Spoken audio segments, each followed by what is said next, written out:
Welcome to the Daily News Currents. Today is Monday, January 27th, and for today's headlines we have Hamas releases 4 more hostages as part of a ceasefire agreement with Israel. U.S. puts virtually all foreign aid on 90-day hold, issues stop work order. Trump wants to label drug cartels terrorist organizations. Here's what that means in practice. Trump toured Pacific Palisades. Aldena residents wonder why not them. Pete Hegseth is sworn in as Defense Secretary after being confirmed by slim margin. Hamas releases 4 more hostages as part of a ceasefire agreement in Israel. Hamas fighters have released 4 female Israeli soldiers held in Gaza since the Palestinian militant group attacked southern Israel on October 7, 2023. Liri Albag, 19, Karina Arvev, 20, Daniela Gibola, 20, and Nam Levy, 20, were handed over Saturday morning to representatives of the International Committee of the Red Cross in Gaza, who transferred them to Israeli troops for the drive across the border into Israel. The handover to the Red Cross took place on Palestine Square in Gaza City and was marked by a large ceremony in which phalanxes of armed Hamas fighters fanned out around the square in their military uniforms, black balaclavas, and signature green headbands. Spectators clambered atop rubble and wrecked vehicles to watch the handover, waving Palestinian and Hamas flags. On their 477th and last day of captivity, the 4 young women who had been captured in their pajamas were paraded in soldier uniforms before standing on a stage at the head of the square. Behind them hung banners with slogans that condemned Israel. During their brief appearance, broadcast live on Israeli television, some of the hostages smiled and waved, raising their arms and giving thumbs-up signs in front of the crowd. 2 held each other's hands. They were freed as part of a deal brokered by the U.S., Qatar, and Egypt for a 6-week ceasefire that began last Sunday after more than 15 months of war in Gaza. The last exchange came amid anger in Israel that Hamas was still holding civilians, despite having agreed as part of the deal to release civilian hostages ahead of Israeli soldiers.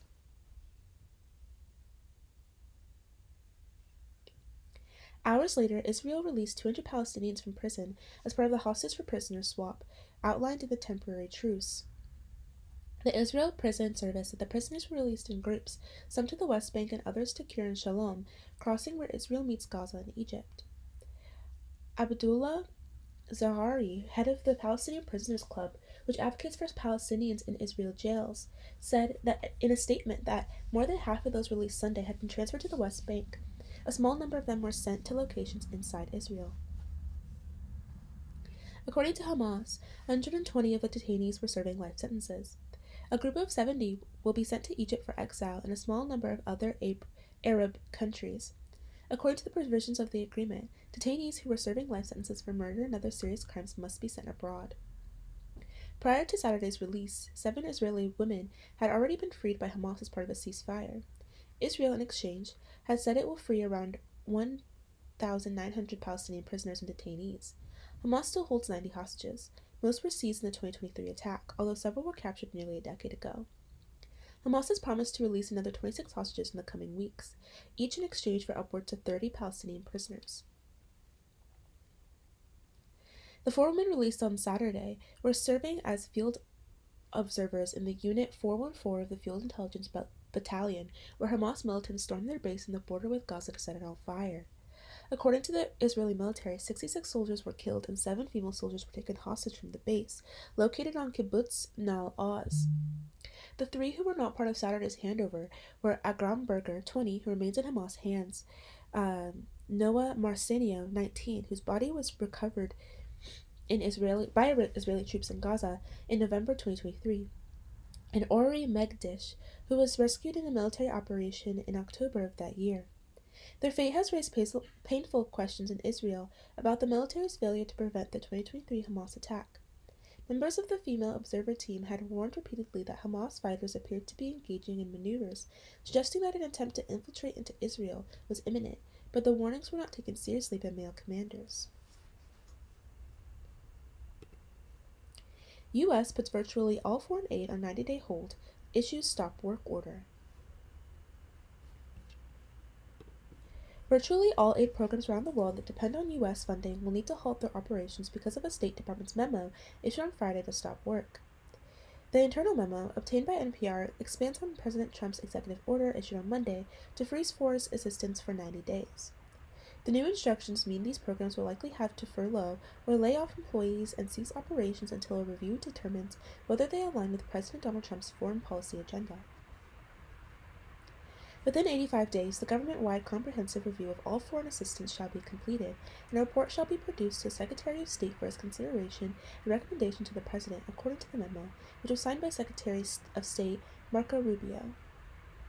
Exempt from the order, aid to Israel and Egypt, as well as emergency food aid. Overseas employees of U.S. aid, the agency primarily responsible for administering humanitarian development aid, will not be affected. But many organizations that receive development funding from the U.S. are based in the country where they operate and employ both local and American staff. All these employees are at risk of losing their pay in the short term and their jobs in the long term. Reaction from the aid world. A senior official at the U.S. aid expressed deep concern about the impact of Friday's order. The official sent a statement to NPR on the condition of anonymity because they are not authorized to speak on behalf of the agency. The work stop order is completely reckless, the statement read. The impact of the stop order is meant to negatively disrupt not just U.S. foreign aid programs and the intended beneficiaries of these programs, but the daily lives of people who deliver this critical aid, people with families to take care of, who have to buy food, pay rent, and utilities. Yes, reform the U.S. foreign aid is desperately needed, but these draconian measures are not helpful. The leader of the humanitarian organization that partners with U.S. aid told NPR they've thrown a grenade right into the middle of foreign assistance. People's lives around the world are jeopardized. The individual asked for anonymity, fearing retribution against their organization for speaking out. We will probably have to pool our staff providing critical services in the field and lay off U.S. staff, the leader told NPR. We cannot afford to keep funding our programs because we don't know if we will be reimbursed per our contracts with the U.S. agencies. Aid experts are warning that this move could have destabilizing effect in countries where humanitarian aid is critical. It is having seismic impacts for the entire global aid system, said Abby Maxman, the president of OFIM America, a charity that does not take funding from the U.S. Gov. And really, frankly, it is a cruel decision that has life or death consequences for millions of people around the world. What we really need and want is the stop order decision to be reversed. We need funding and program to go forward for our partners, for our network, for our community, and at the very least, we need clear communication so people can plan in this terrible new reality, Maxman said. Trump wants to label drug cartels terrorist organizations. Here's what this means in practice. President Trump, in one of his first actions back in office, signed an executive order that moves the U.S. government towards designating drug cartels as terrorist organizations. The decision is part of the Trump administration's border efforts to crack down on the flow of drugs and people across the southern border. The full implications of designing the cartels as terrorist organizations will depend, in large part, to how the administration follows through. Here's a look at what the order says and the possible implications. The order. The order says cartels are a national security threat in a way that traditional organized crime is not. They have conducted a campaign of violence and terror through the Western Hemisphere, with destabilizing effects, including a flood of deadly drugs, violent crimes, and vicious gangs, into the United States.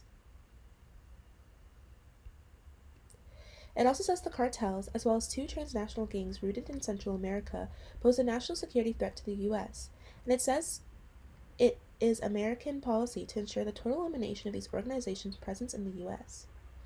The order instructs the U.S. State Department to recommend within 14 days whether to designate the cartels as foreign terrorist organizations.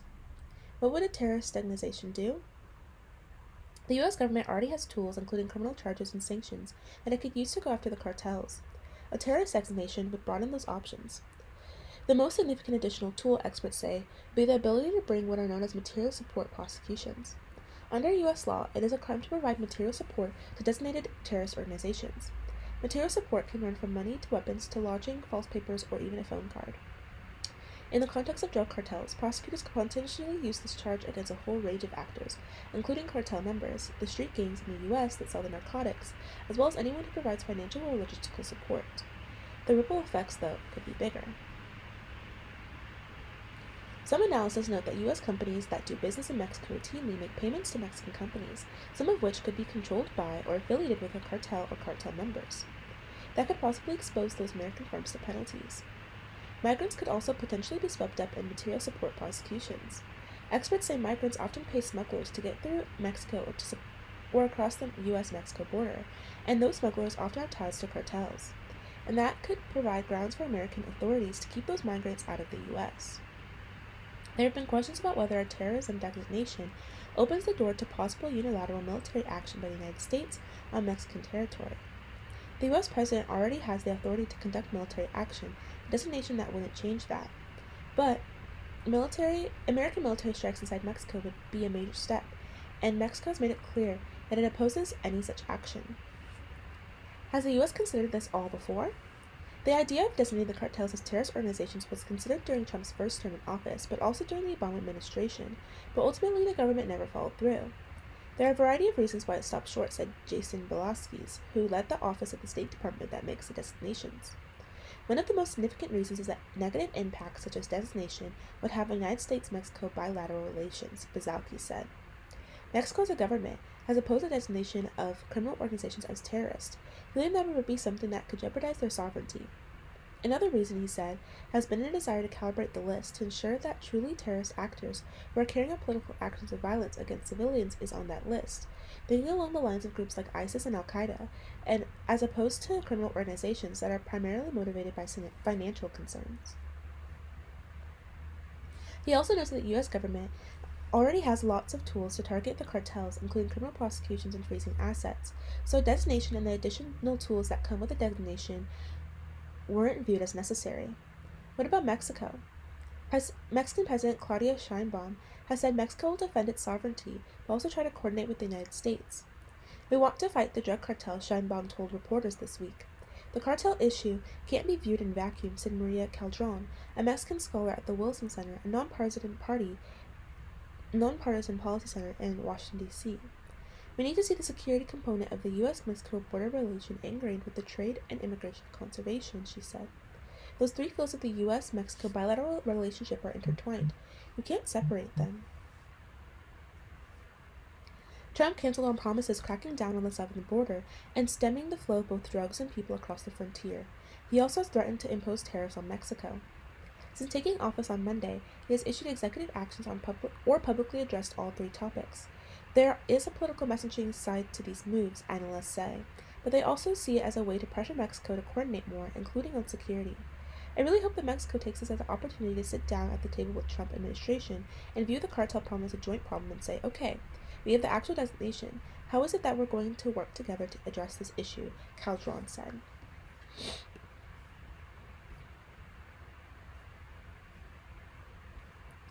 Trump tour Pacific Palisades.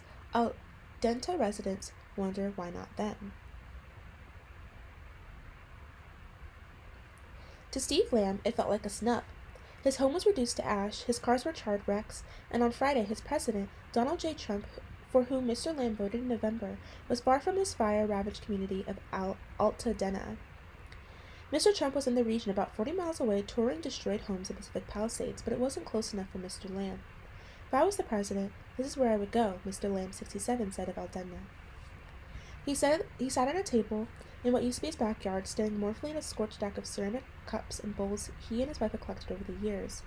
A resident designer, he had rescued them from the rubble of his home. A more than century-old craftsman that was made by famed architect Louis B. Easton. Nearby, his prized 1941 Lincoln Continental, one of fewer than 2,000 ever built, slumped on blackened rims, two of its tires faded to dust. As part of the president's trip to Southern California, Mr. Trump visited Pacific Palisades, a coastal neighborhood of Los Angeles known for its affluence and celebrity figures, and where the median sale price of a home is about $3.1 million. The Palisades fire, which destroyed more than 6,700 structures, had left much of the area a desolate wasteland. His agenda included a briefing at a fire station before heading back to the neighborhood by early evening. Altadena, a more middle-class hillside community tucked up against the San Gabriel Mountains, had also been devastated by flames. The Ian fire broke out on the same day as the Palisades fire, burning more than 9,400 structures and devastating historic Black Haven. The median sale price of a home there is about $1.3 million.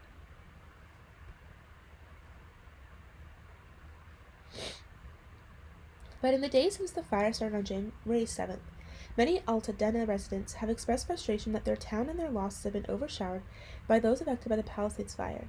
Although it's unclear why Mr. Trump chose to only visit Pacific Palisades, it felt personal to several residents.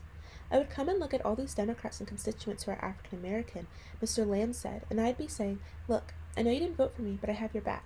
It's very disappointing that he's not going to do that. Mr. Lamb served on the Adena Town Council for nearly 2 decades. After years of voting as a Democrat, he said he had been turned off by the party and ended up supporting Mr. Trump in the recent election. Probably the majority of Aldenta didn't vote for him, he said. It just so happens I did, and I'm really disappointed. Just around the corner on a cul-de-sac, Alana Lewis, 58, was addressing the condition of her house, which had been spared from the flames. It had significant smoke damage, and the utilities were still out. She had been able to use her home to operate her childcare business, cutting off her source of income. Altadena has generations of people who lived here, and we are affected by the fires as well, Miss Lewis said. There's a lot of damage here, a lot of misplaced families, a lot of misplaced children. Children lost their schools, their homes. It's really bad here, and needs to come. Mr. Trump has criticized the state's Democratic leaders, accusing them of mismanaging the response to the fire. Several of those Democrats have visited both Palisades and Altadena, including Governor Gavin Newsom of California. Kamala Harris, whose home in the Los Angeles neighborhood of Brentwood was in an evacuation zone during the Palisades fire, visited Altadena on Monday after Trump's inauguration. Appearing with her husband, Douglas Emhoff, she met with firefighters and residents, and she said she planned to help restore and rebuild the community. Selena Sanders, a Altadena resident and small business owner, said she has been disappointed in how Mr. Trump and Mr. Newsom have seemingly used the fire to point fingers at each other. Based on what I know, it's just all like a political game, Miss Sanders, 42, said. It's always like what he thinks of Newsom and what Newsom thinks of him. It's all calculated on their end. Miss Sanders, whose home sustained significant smoke damage, said Mr. Trump should have made the time to visit her town. I feel like we're just going to be forgotten, she said. Mr. Trump has threatened to withhold disaster recovery aid from California unless the state changed environmental policies that he claimed had prevented enough water from going to Southern California. Water experts have said the problem fighting the fires had nothing to do with water transfers from the north, and that the president had misrepresented the complex water dynamics. Still, Mr. Trump made it clear that his trip is about securing 2 things: voter ID, so that people have a chance to vote, and I want to see the water be released and come down to Los Angeles and throughout the state. Some Altadena residents appreciate that Mr. Trump was visiting a burned area, even if it was not their own backyard. It's fabulous, said Adana Caltonati, a retired dancer whose home was just one of a few still standing on her block. Miss Caltonati, 64, said she is not surprised the president was sticking to Pacific Palisades. The destruction there was terrible, too, she said, adding that he likely had a limited schedule. We can only move on and pray, she said. And then she continued on the quest that she'd been on, looking for a neighborhood cat named Tux. She held a bag of food in one hand and a cane in the other. Tux had been spotted just once since the fire started.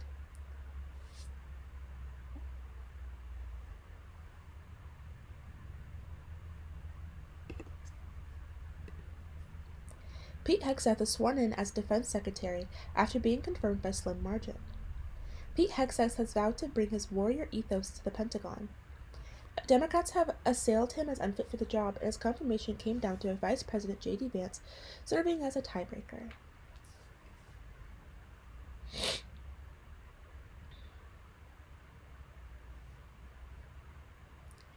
Vice President J.D. Vance had to cast the tie-breaking vote. Pete Hegseth was sworn in as Defense Secretary on Saturday morning by Vice President J.D. Vance after the Senate narrowly confirmed Mr. Hegseth the night before. The Trump pick survived a bruising struggle with the Democrats, who decried him as unqualified and unfit to oversee the country's 1.3 million active-duty troops and the Pentagon's nearly $850 billion budget. Vice President Vance had to cast a tie-breaking vote to confirm Mr. Hegseth after 3 Republicans, Senators Susan Collins of Maine, Lisa Murr-Swick of Alaska, and Mitch McConnell of Kentucky, joined all Democrats in opposition.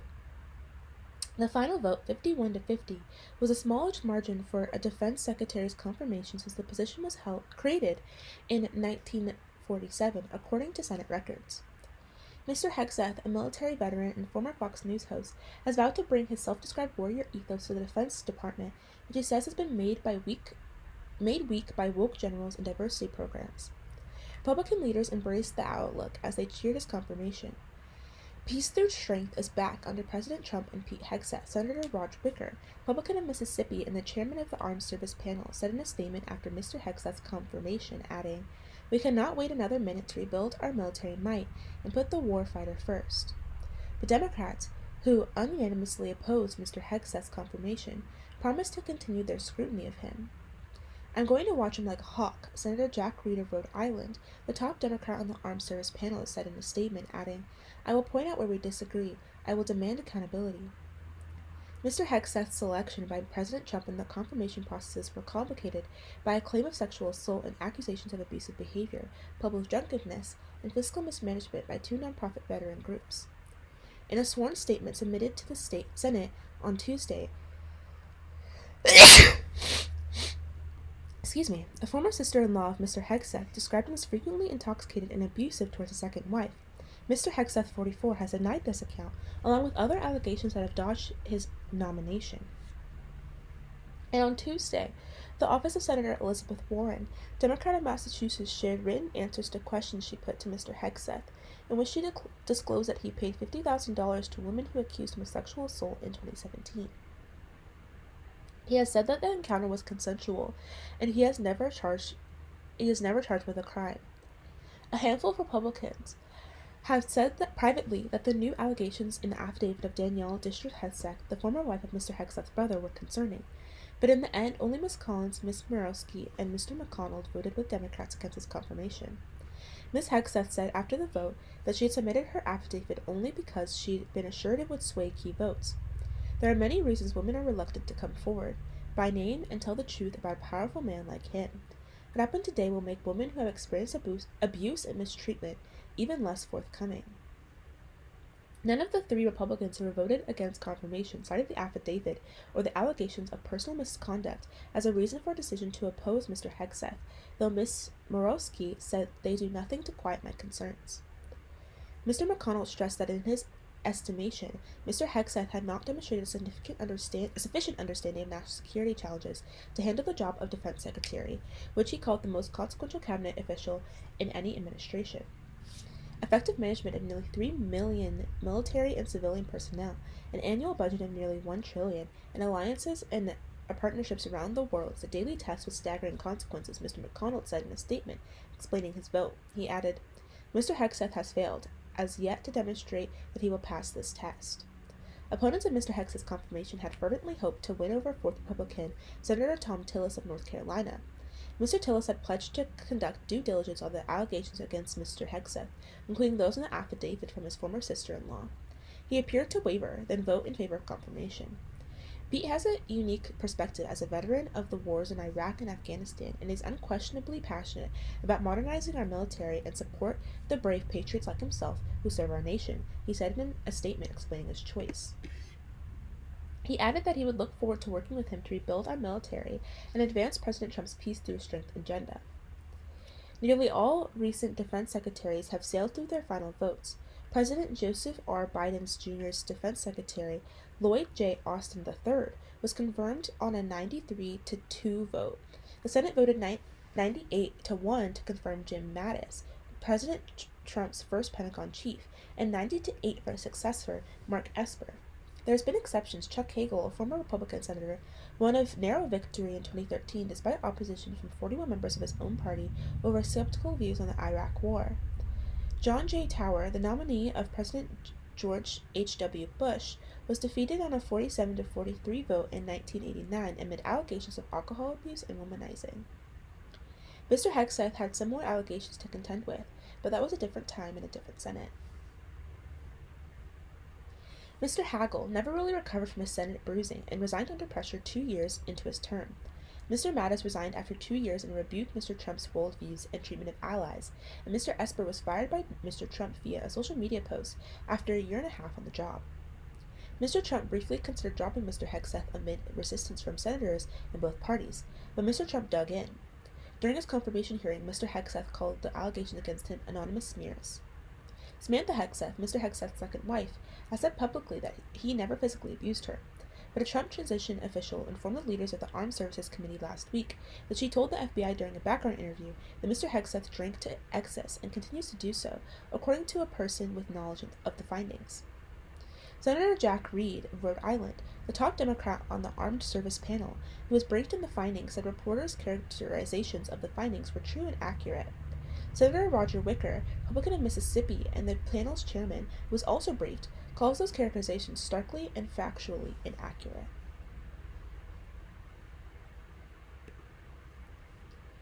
That is all we have for today. Thank you so much for listening. Goodbye.